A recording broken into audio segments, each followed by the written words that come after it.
Hello and welcome to episode 99 of the Alfa Romeo Driver Podcast, brought to you by the Alfa Romeo Owners Club. I'm Guy Swarbrick, and with me today I have two friends of the podcast, magazine regular and Alfa Workshop owner Jamie Porter, and sim to real-life racer Colin Cunniffe, to share their experiences on becoming a racing driver.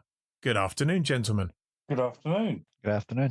It's great to have you both here. As regular listeners of the podcast will know, they won't know all the circumstances, but they'll probably be aware that we planned to do this a couple of months ago. And due to some technical difficulties, we had to substitute in something else. Actually, we reran an early podcast with an interview of Jamie, which is one of the most popular ones that we've run this year. So it was quite handy to have that in the archives. Okay. But the idea behind today's conversation is really to talk about what's involved in becoming a racing driver. Both of you have experience in driving in the ARCA Championship, both coming in from very different routes. So I want to start with you, Jamie. Just give us a bit of background about why you ended up becoming a racing driver and what the process was. It was really very unintentional on my part. Essentially, I had a car and no one to drive it. Ted Pearson decided to go and drive his Chevron. Simon, who used to race in the Alfa Championship in the late 80s, was away on holiday, and I hadn't yet met Steve Deeks at that point. So it left me. So I thought, well, I've got two cars. Someone's got to race it. I'll have a go. And because the championship was struggling a little bit for drivers at that point, I thought, get my license. Let's do it. Let's have a go. Let's see what it's like. I've spent many years on the other side of the pit wall, in the pits, fiddling, faffing, where I feel comfortable. But I just decided someone had to race it. I would. And obviously it's rude to ask a lady her age, but you're reasonably late in life to start as a racing driver. I'm in my 60th year. So yes, very late in life to start as a racing driver. I mean, I've always driven fast cars, but,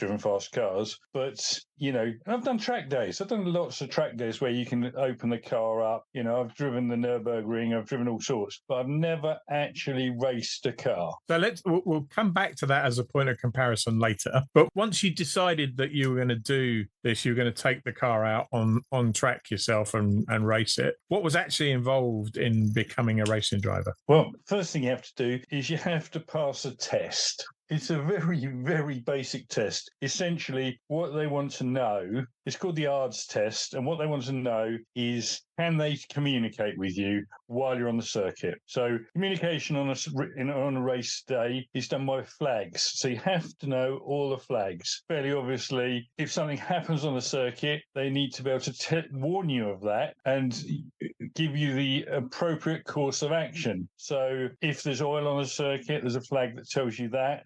If you've done something naughty or something's gone wrong with your car, they need to be able to warn you of that. So you have to know the flags. There's about 8 or 9. So it's not complicated. Obvious ones. Red flag means the race has stopped. Yellow flag means there's danger ahead. Then there's a 60 kilometers per hour flag that just is a virtual safety car. And they just want to really make sure you know that. There's a couple of other questions as well. I think there's about another 15 questions they ask, but it's not complicated. It is pure common sense if you've learned the flags. Yeah, and pretty much anybody who's watched motor racing on TV will have a sense of what most of the flags are anyway. Yeah, and they're the same flags they use on track days. Yeah. So, if you've been to a track day, you will have seen them, because I've never been to a track day that hasn't been red flagged at least once. So you'll have seen the flags. Yeah. Same with go-karting as well, like they do the yellow flags and stuff for all the go-karting as well. So yeah, I always find it, and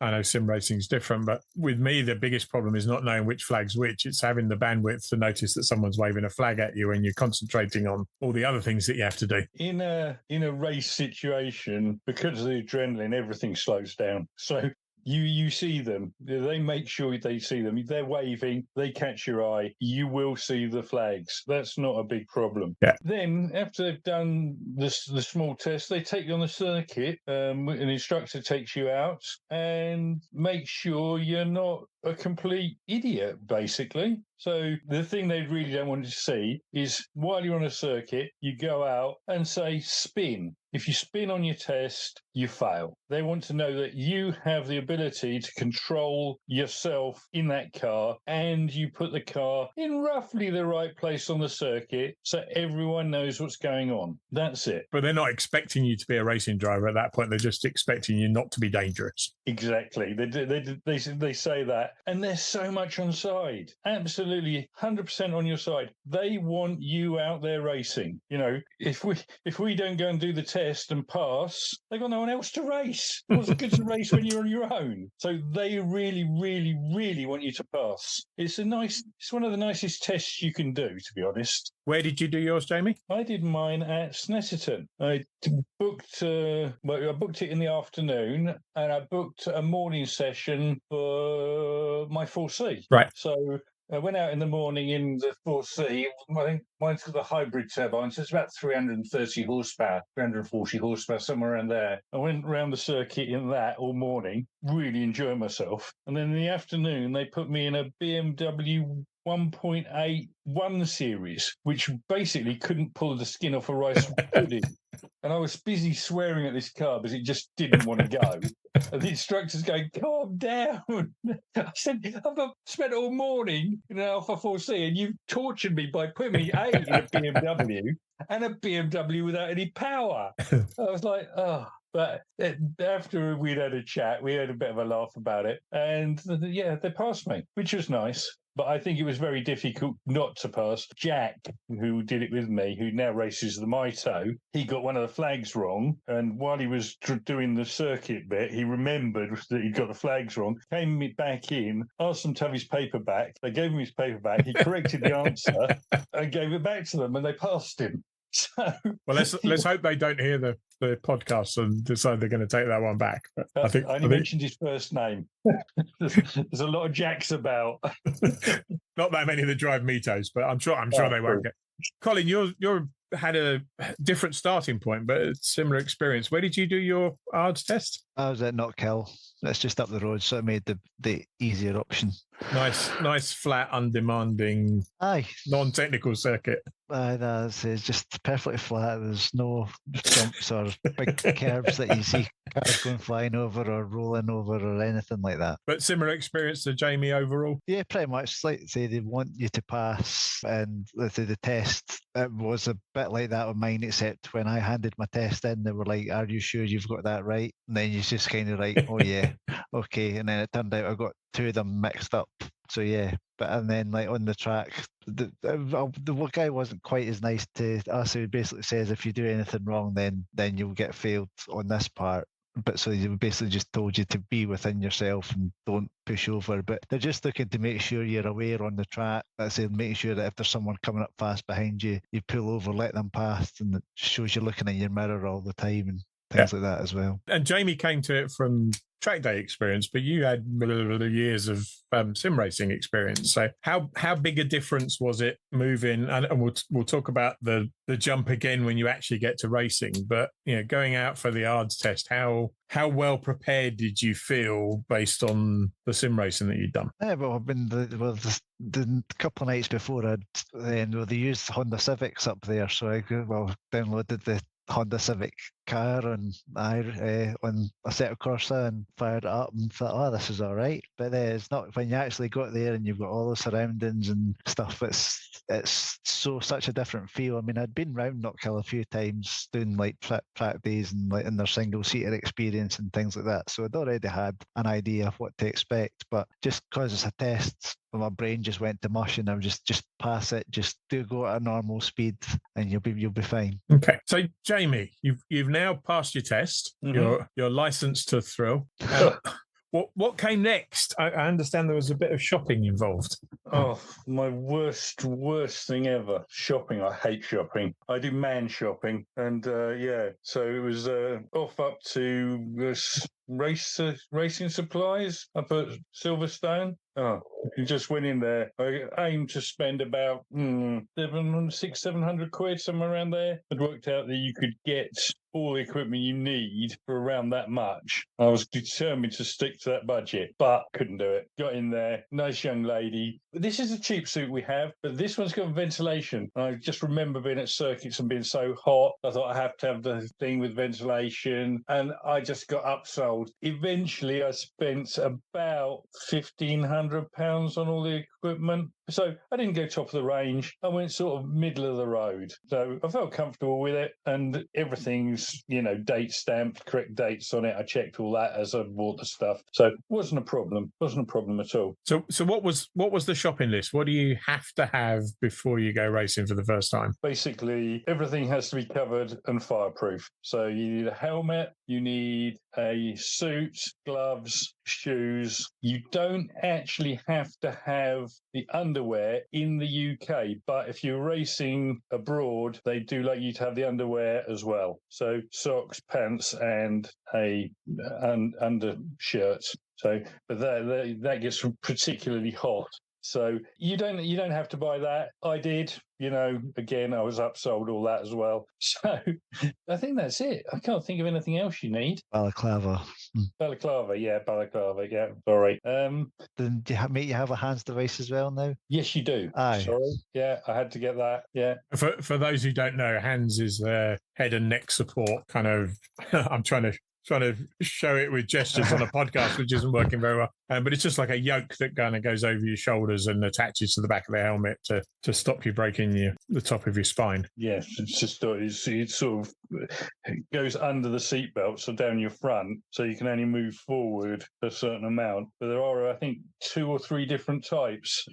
One for single seaters, which is at a different angle to the one for saloons, and I think there's one sort of intermediate one as well. But the people in the shop will help you through that. If you're buying online, do be a bit careful of that, though. Cool. So you've got everything now. Mm-hmm. And just, Colin, your experience, for those who don't remember the first time you were on the podcast, you won our competition with Paul Plant at Bianco to having won the Sim Series to go and race for real. You had a budget way of getting all the kit, didn't you? Well, it was renting. It was just Paul gave me his for my first race, and then so that was the really cheap way of doing it. If you just find someone else that's willing to share that happens to be similar size, that also helps. But then I did a second race and I wanted my own equipment because I thought, this is great.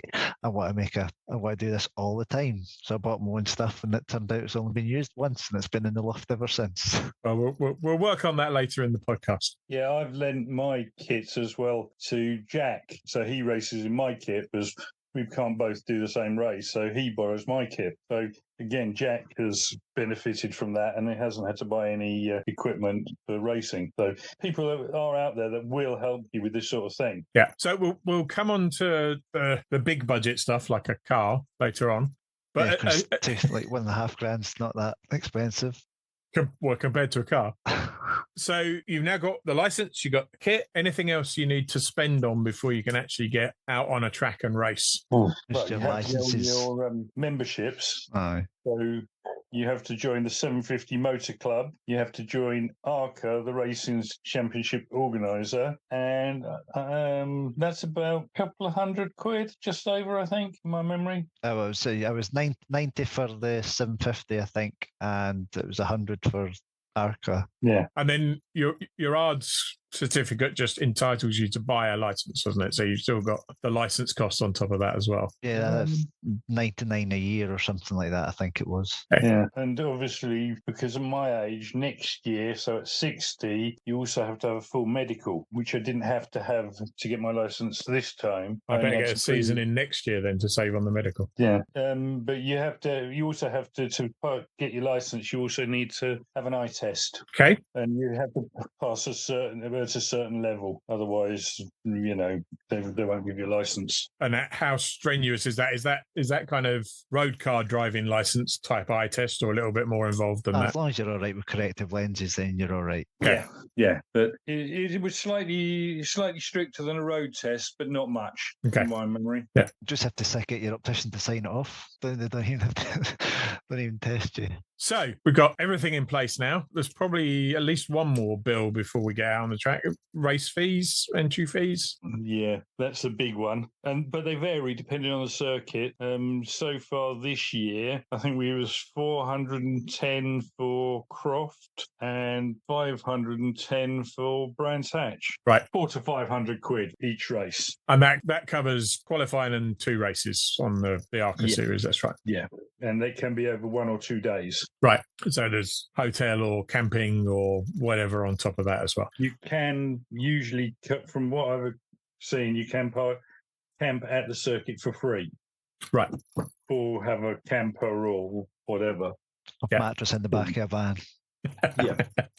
In fact, we invited some Germans over to race at Brands with us, and they slept in the back of a Land Rover. Lovely. Yeah. Not even a Land Rover with a tent conversion, just in the back of a Landing. Well, one of them slept in the back of the Land Rover, one slept on the tent on top. So Okay. that was quite fun. Yeah. Cool. So I'm not sure I want to top all of that up, but we're at, 2.5-ish for your first race with 1,500 quid's worth of kit, 500-ish, £500 to £600 worth of licenses, and then another £400 or £500 of entry fees. Yeah. Okay. So now you're at the circuit. You're coming up to your first. I guess in most cases, if you just go with what you get for your entry fee, you're going straight into qualifying. But I know often people will go and do a practice day or a practice session beforehand. Is that kind of track day type money, or? Yeah, no, because it's a It's a test day, and everyone there has to have a race license, and therefore you can overtake on both sides and all that sort of stuff, and you can actually race. It's around 410 for the ones we've been to, but it is really, really worth doing. Absolutely. For your first one, it makes all the difference. I couldn't imagine going into that first race I did without doing a few laps of practice the day before, because that was the day before that was the big shock to the system a little bit. Yeah, and I'll talk to you both about this, because I know I've spoken to both of you in the past about your experiences first time out in a racing car on a track and how different it is. Colin, I know one of the things that you said was most different to sim racing was braking. Yeah, because you get used to it, your body sort of adjusts to it, especially when we've been doing it driving as long as I have on the sim. You don't get the G-forces, so the corner and stuff's not too bad, because if you're pushing on a back road or something, you get a decent amount of G-force, but you never ever really push the brakes as hard as what you do in the race car. So yeah, and then just actually willing to push the brake until the ABS comes on, which everybody told me to do, and yeah, that was the biggest fright. And once I got over that, everything else just sort of came back to normal. I dare say if I was driving the 4C, the other force going back the way probably would have been just as scary. But yeah, because it was the twin spark, it wasn't too bad on the throttle. Yeah, I mean, I've not opened up the 4C fully because it was so wet the day I drove it. But even in the wet, it's neck snappingly quick. So Jamie, what was your initial test day? I mean, you'd driven the 4C on the track before. How different was it getting ready for a race meeting? I hadn't really driven the race car before, and the race car is a lot more extreme than the road cars. But the performance is relentless. It just every gear, the damn thing it keeps on accelerating. You know, you put it in sixth, you put your foot down, it pushes you back in your seat. It is absolutely relentless. Until you've experienced it, you just won't believe it. It is phenomenal. The grip, because we're running on slicks in the 4C, is also amazing. It's essentially double what you feel in a road car. And the brakes, because you're only going to stop 900 kilos, it stands on its nose. I mean, we haven't done much upgrading to the brakes, and it will still outstop just about anything on the circuit. Well, you've upgraded the brakes by removing all the weight from the car. Well, and we've chosen decent pads. Yeah. But compared with a road car, I mean, it's Snetterton. I came out the corner from the start-finish straight next to a Lamborghini, and he had 10 mile an hour quicker than me because I was going to go into the pits. But as a Lamborghini was passing, I thought I'd maybe show off that my car was quicker than his. And by the end of the straight, I'd out-dragged him. And you made it look like a tractor. Well, that's who made them, wasn't it? A tractor car company. So absolutely, I put him back in his place. But the performance is amazing. I was watching the Villeneuve Peroni documentary that's been on Sky recently last night, and I remember reading Villeneuve's biography a few years ago, and they were talking about when he went out to practice, he would spin all the time and go off, and people thought he was reckless. And he was interviewed, and he said, well, no, because what I do is I go out there and I find the limits, and then I back off from the limits. Other people go out there and they get quicker and quicker and quicker, but they don't know if they've ever got to the limit because they're still building up. I assume you took more the normal person approach than the Villeneuve approach. Me, 100%. The car scares me. So I think in something like a twin spark, I'd probably be a lot more aggressive than I would be in the 4C, because I'm used to more performance than the twin spark has, having driven lots of 4Cs. Yeah. So I'm used to that sort of performance, but the 4C was just, the race car was just another level. And I think another advantage you guys both had was you had somebody there for that test session before you went out into qualifying who'd been there and done it and was able to give you advice. So how useful was it having somebody to coach you and tell you what you could and couldn't do? It makes a massive difference, like just having someone, just especially if it's your first time ever being on track with other people. And like, well, my first one, I had Nick Hamilton going around when he was doing the touring cars. He was going there in the same session I was, and so just see something like that coming flying past you, you get nerves just going all the way through. You don't want to hold anybody up, but at the same time you need to learn. But yeah, just having somebody just taking that wee while, right, do this, do that, and it settles you down. And then when you go into it, you realise that there's lots of time there. I think you both, from what I remember, both took a big leap in terms of lap times from that practice session to qualifying and then into the race. Oh yeah, huge leap. I mean, my friend Simon, who as mentioned earlier, used to race in the Alfa Championship. He gave me strict instructions that I was to either touch the accelerator or brake, but only when the steering wheel was in a straight line. I wasn't allowed to touch the accelerator or brake if I was turning the steering wheel at all. That's the only instruction he gave me at the start of the race. And it worked.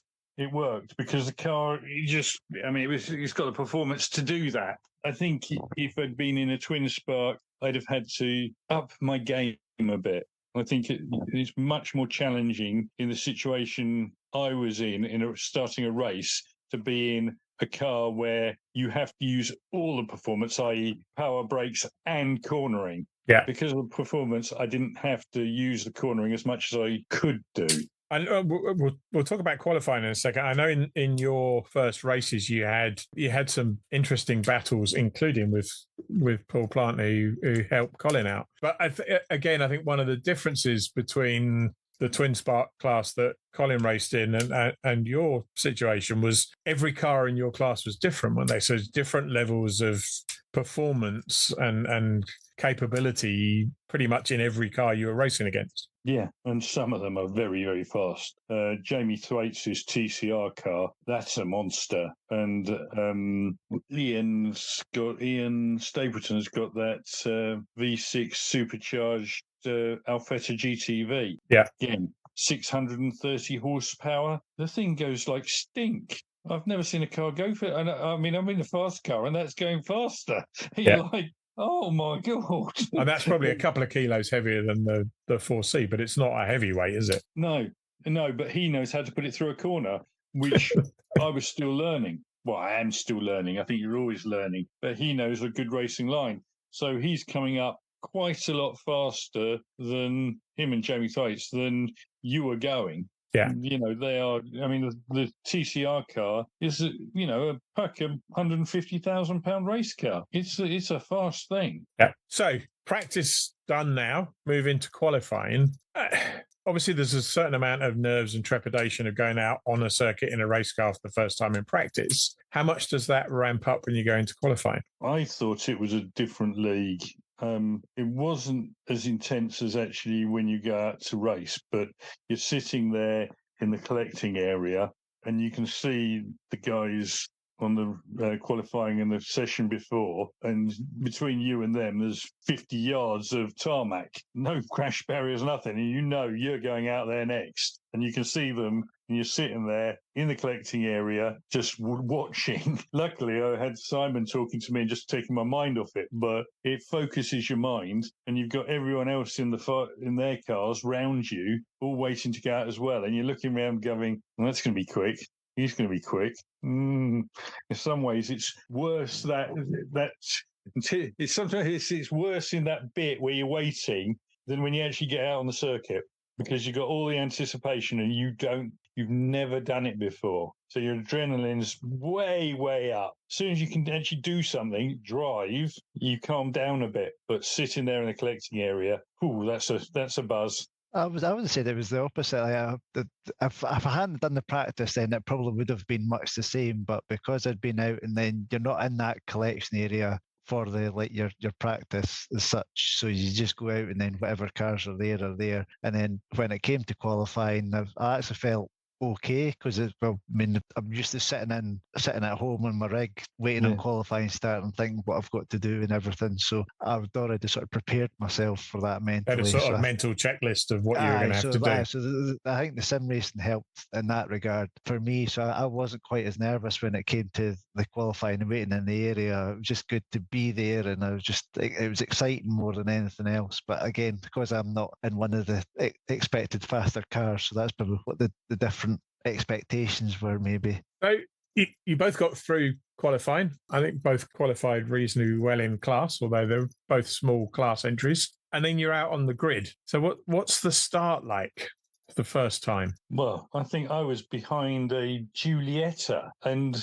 Giulietta, when you're sitting in a 4C, is quite a big car.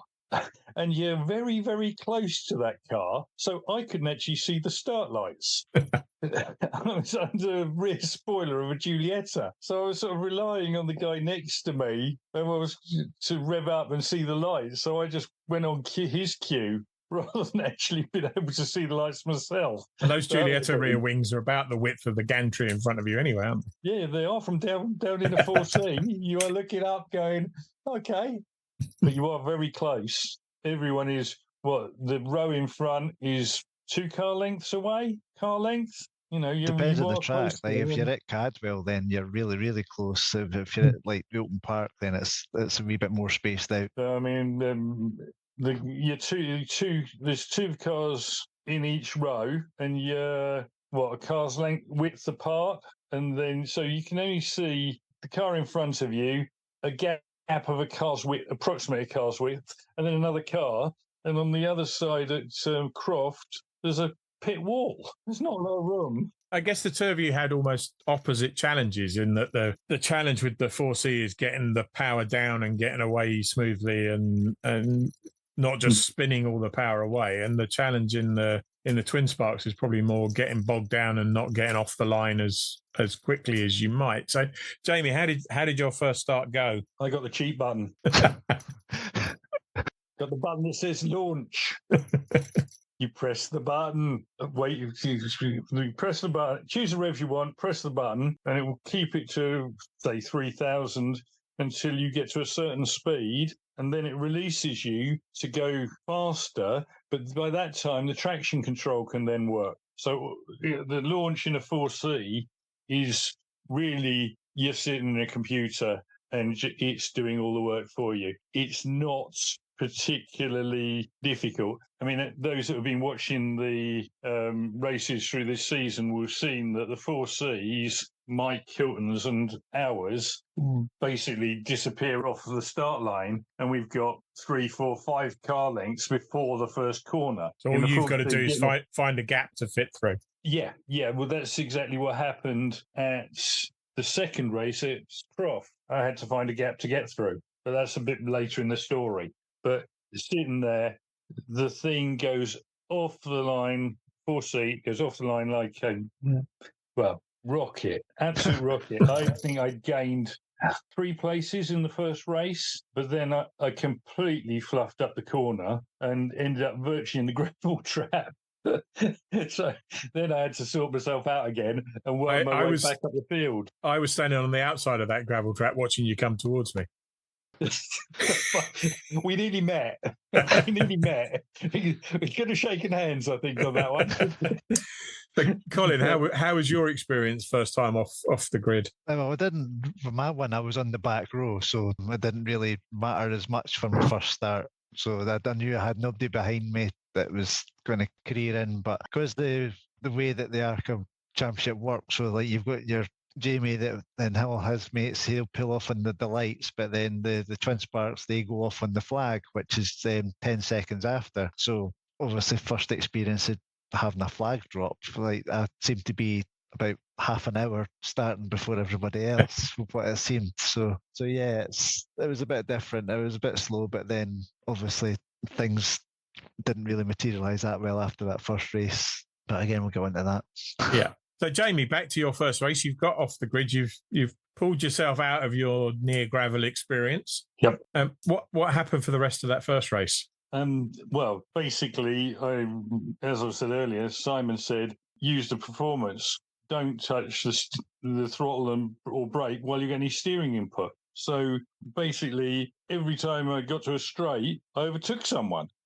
It was like that. It was, and I got faster and faster through the race. I think I took 2 or 3 seconds out of my lap times by the end of the first race, but I kept it on the tarmac. I kept it together. And bear in mind, before you go out racing, you'll have a lecture by the clerk of the course. And for guys who've never raced before, it's basically you be a good boy, you get the signature on the license at the end of the day, so you can take the yellow cross off. So you've already had that lecture to be a little bit careful. So I had to bear that all in mind, but it was literally use the performance. And, you know, it's a nice luxury to have, to just be able to put your foot down and blast past someone. But I did feel a bit for the people who could actually drive and could actually go around the circuit, because I could just blast past them, and then it came to a corner and they got a 4C in front of them and nowhere to go. So I did feel a bit sorry for them. We didn't talk about that earlier, the yellow cross on the back. So that's your badge to indicate to everybody else on the circuit that you're a novice. What is the process for having that removed? How long does that take? 6 signatures on your license. Right. So to get a signature, it isn't a case of finishing. It's a case of finishing and not getting yourself in trouble. So the clerk of the course doesn't have to sign your license if you've been a naughty boy. Right. So, And is that 6 over a season or 6? No, 6 in total. Okay. So it could be over a couple of years. Yeah, as long as you want. Yeah. Cool. Yeah. So race 2. So race 1, it was point and squirt down the straights and then keep out of trouble in the corners. Race 2, you had a pretty good battle with Mr. Plant for most of the race. Race 2 was hilarious. Race 1 was on the Saturday and race 2 was on the Sunday, and we all went down to the pub we were staying in for the night and had a nice meal. And over dinner, Simon was discussing the day's race tomorrow. And obviously, race 1 was point and squirt when you're a straight line, brake when you're a straight line, don't touch either while you're cornering. So over dinner, he says, right, we're going to do exactly the same tomorrow. Accelerate in a straight line, brake in a straight line, don't touch the steering wheel with you've got either of the pedals pushed. He said, but what we're going to do is we're going to launch you properly off the line. Bear in mind, we were fourth on the grid, so we're second row back. And I'm sitting there thinking, Simon, this is the most stupid idea you ever had. You want me to launch this thing, which I know will just go straight through the pack, in my second race ever off the line. And I've gone to myself, no, I'm not going to do that. That is just stupid, because then I'm going to have every one of the proper racers breathing down my neck into the first corner. They are not going to take any prisoners. So anyway, the lights changed. And I'm following the guy, because I made the decision to follow the guy in front of me, follow his line, copy his line. And as I got about 100 yards down, he pulled into the middle of the circuit to take the first corner, which left a gap down the outside. I couldn't resist it. I could not resist it. I nailed the thing. And at the end of the start-finish straight of the second race I'd ever been in, I was winning the race. I kept that up for 3 corners, 2 corners, 3 corners, and then they came past. But what a feeling. You're sitting there, second race ever. Nothing in front of you. Yeah. Yeah, but you're looking in your mirrors very, very carefully to see where they're going. And I eventually just went wide, because I didn't know how to control the car properly. And the guys who knew how to drive just nipped down the inside and got through. And they gave me room. They did give me room. They were all very nice to me. They did respect the fact that I'd got the yellow cross, the cross on the back, saying I was inexperienced. And it was just that I'd got a faster car off the line. But it was pretty fantastic to be in the front of your second ever race. It was amazing. And for a big chunk of the race, you were nose to tail with Paul. Sometimes he was ahead, sometimes you were ahead, but it was pretty close racing. Paul is a very, very good driver, a proper driver. And again, I was using the performance of the car against his control of the car. So he was making that car dance. It was beautiful to watch.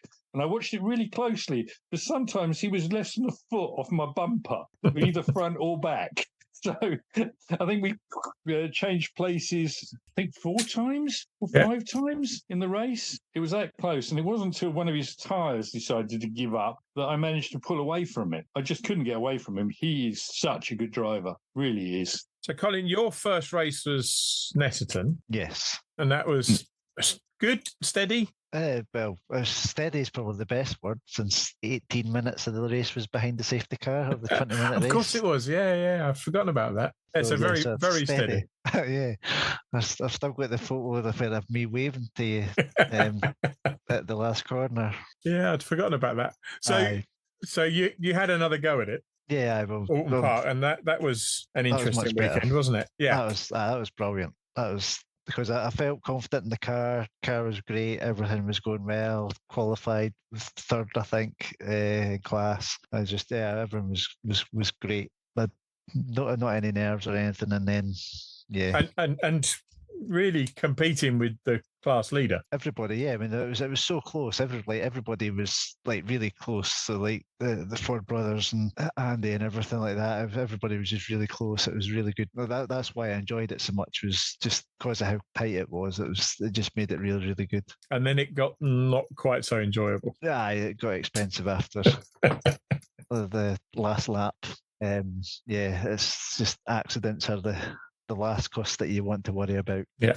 So that's the one bit of cost we haven't covered. We'll come to Jamie in a minute, because his numbers are slightly bigger. So Jamie built a car from scratch, owns the car, is responsible for everything himself. You took a very different approach. So the first round was your prize. Aye, that was a cheap weekend. Yeah. How did the second weekend work? So it was I approached Paul again, and I rented the car from him. I think that was it was like 1,600 or something. I think it was. That's the car. They bring it, prep it, everything. Everything that they do. You cannot not ask for more. So real arrive and drive. Pretty much arrive and drive. They want you to race. They've got guys on hand to do anything. You need your seat adjusted or anything like that. There's always guys there. Anything goes wrong, then they're taking over. They're looking into it. A few other cars had problems, and it was so interesting to watch how they just went to work on everything, anything that goes on. So yeah, it was proper great experience from it. And contact aside, that 1600 covers everything. Yeah, aye, that was. I think I got new tyres and that's all your fuel and everything like that as well. I think it's 1,300 quid plus tyres. I think it's roughly what they charge, or Revs Italia. I think they both charge roughly the same. Right. Yeah. But the downside, as you discovered, was if you do have an incident, which not necessarily your fault. I'm not going to say any more than that because it wasn't your fault. You end up picking up the bill for the repairs. Absolutely, yeah. You're responsible for the car, so if you rent it, then just as much as if it was your car, you'd have to fix it as well. So yeah, and I assume that's not insurable in any practical way. It wasn't really something I looked at that point, but might be next time. You can insure if you want to. That isn't a problem at all. I think it's roughly 20% of the value of the car. Okay. So you can do that. But I mean, Paul, when he repaired the car, wouldn't have been using new bits, would he? No, I mean, he tried to do it as best as cheap. I mean, he knew my situation. Like, I would really blew the budget for the family, like for a good while doing that. So he knew my situation, and he did everything he could to try and save as much as he could. But yeah, it was the same cost as going racing for another weekend. So it's been prohibitive in terms of having the budget to do it again, but it hasn't put you off. You'd love to go and do it again. I've got unfinished business. I need to go and win. I need a trophy from it. I know I've not got the ability to do it, and I absolutely want to do it. I loved it. Everything I expected and more. It's just the best thing ever. So, Jamie, your 4C's been slightly north of 1,600 quid, hasn't it? Yeah. Roughly to prepare it, I think 45 grand-ish. But you have to think a lot of that you cannot you basically have to set it alight to kill a lot of that stuff. Yeah. But a lot of the costs are a very expensive engine. The engine I think is 27,000 pounds. It's all trick bits, big turbos, flashy rods, special pistons, all that sort of stuff. That really does start making it expensive. And we covered a bit of this in the feature of the magazine when I was lucky enough to drive that car. But it has an interesting background, doesn't it? It wasn't a car that you converted to a race car. It was a shell that you built up, or a chassis you built up. Yeah, I mean, doing it the other way to get a road car, which is going to cost you 40 grand plus today, and then converting that into a race car, you got 20 odd grand's worth of engine conversions. You got 10 grand's worth of suspension. If you do it that way, you're talking 80,000-90,000 pounds without even thinking about it. And either throwing a bunch of stuff away or going through the pleasant process of trying to persuade somebody to buy your seats and all the other stuff you don't need anymore. But also with something like the 4C, you have to budget in sort of 350 quid per race for tyres. Yeah. Because Elite a set of tyres in 3-4 races, and they're 300 and 400 quid each. I was just going to say, and they're slicks, unlike the road tyres on the Twin Spark. What other consumables do you have over the course of the weekend? So are you going to go through fuel? Yeah, lots of fuel, presumably. The 4C or the Mito will use about 1.5 litres of fuel, 1.25 litres to 1.5 litres of fuel in a minute. So on the plus side, it's getting lighter all the way through the race. It is. It is.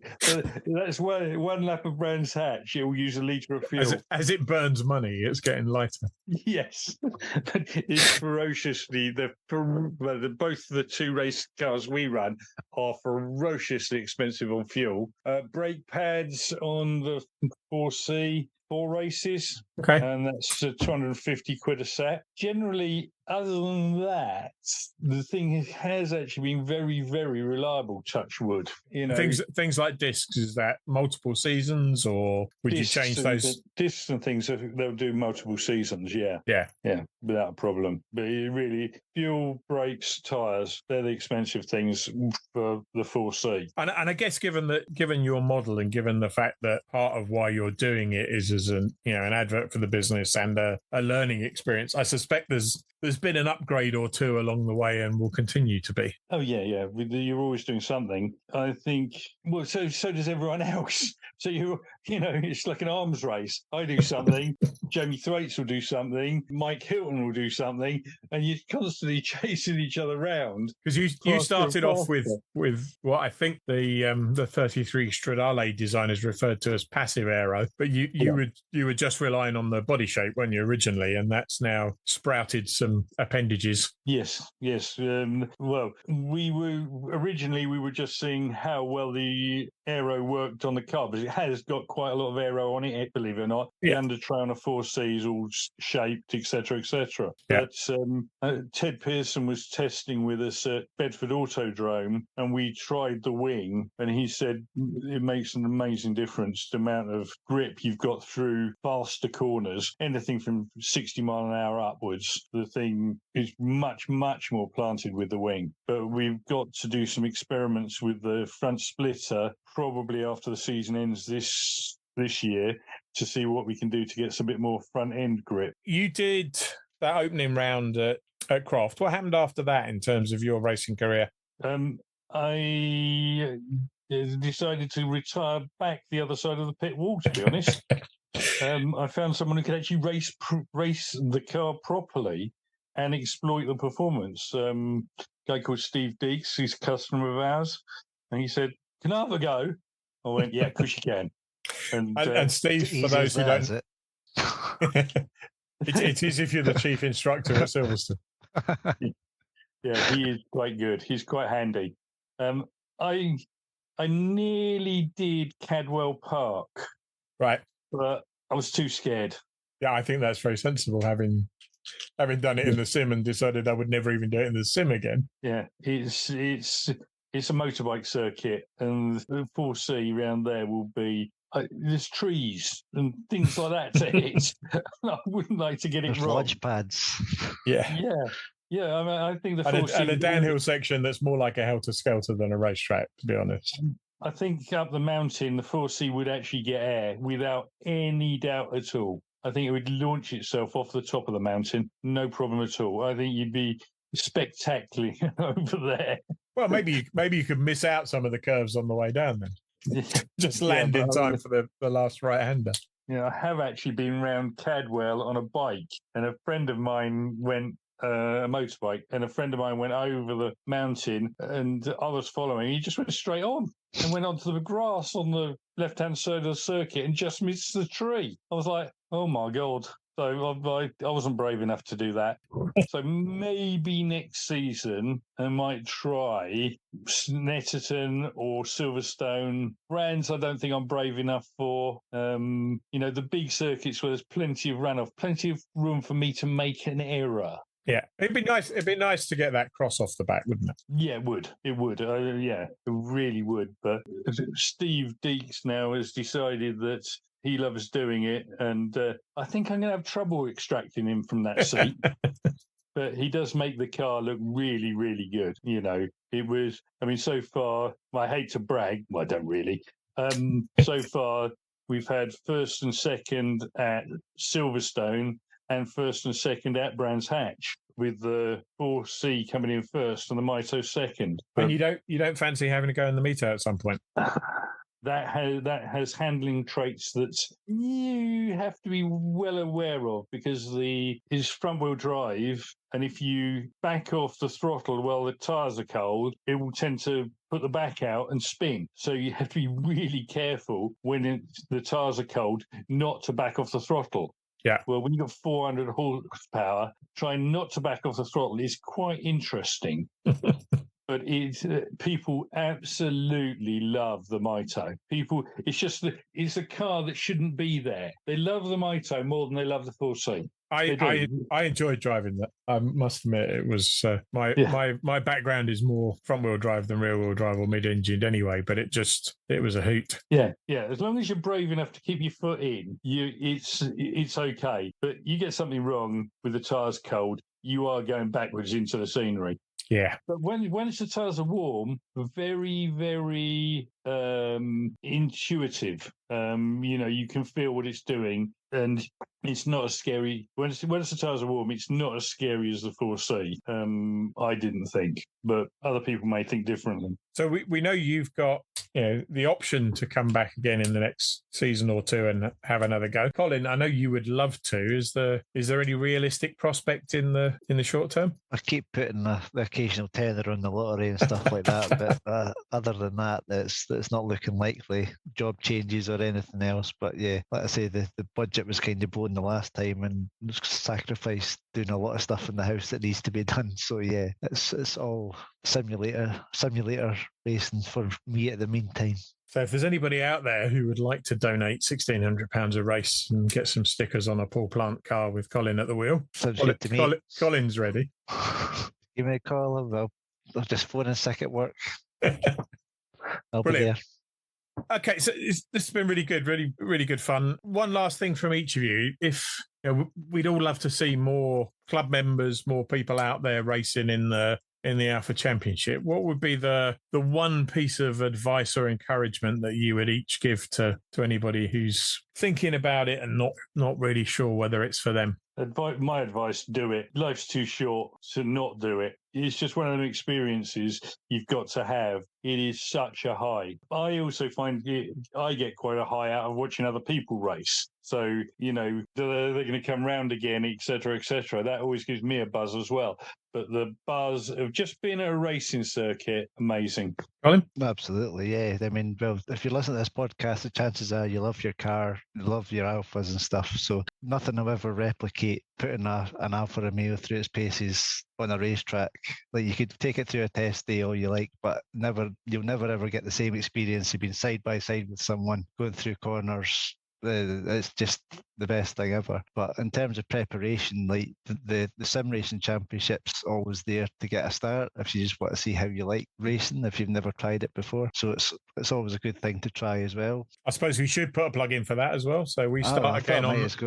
Yeah, we start again on the 4th touring cars and the 11th of September for single seaters. So if people haven't signed up, then join the Arrock Racing League's group on Facebook, and all the details are there. We'd love to have you along. And the sim racing is a very useful tool to actually get to know a circuit before you arrive. Even before a practice day, you do get to an idea of, it's not the same, but you do get a very good idea of where the circuit's likely to go, which is quite handy. Just knowing the line makes a massive difference. Roughly where to brake, it could make the difference between like you losing all your practice time just working out where the track goes. That's like say £400-500 to do a practice, and at the end of that, you've only just learned what way the track goes. Yeah, I think sim racing is a really good way to start learning circuits. I'd recommend that to anyone who's got any thoughts of racing. Full stop. Brilliant. Thank you both very much. It's been a pleasure.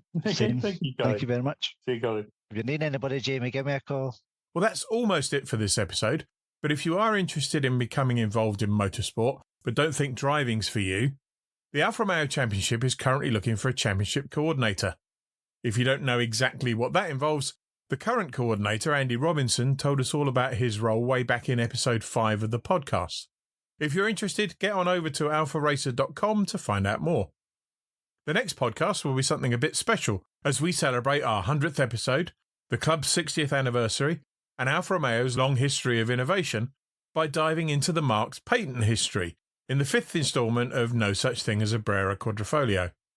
Episode 100 will be available to download from 1:30 p.m. on Sunday, the 6th of October, from Podbean, iTunes, YouTube, Spotify, and wherever else good podcasts are found.